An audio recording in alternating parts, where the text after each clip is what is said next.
We just moved into the house a couple months ago, and so I have a 19-month-old daughter who you may see right here. So it's hard for us to kind of get things done. Right now they are installing, I guess it's a circulator pump to increase the amount of hot water and how quickly we get hot water on the top floor, as well as they're going to smoke our basement because we think we have a cracked sewer pipe.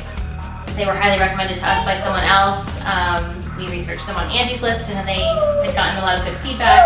And they've done a lot of work for a number of people that my husband works with, and so we felt very comfortable going ahead with having them come in and do pretty much all the work.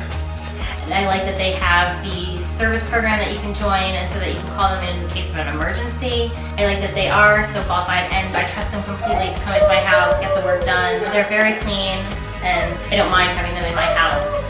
I definitely feel like they care about me as a customer and want to make sure that the job is done and done correctly.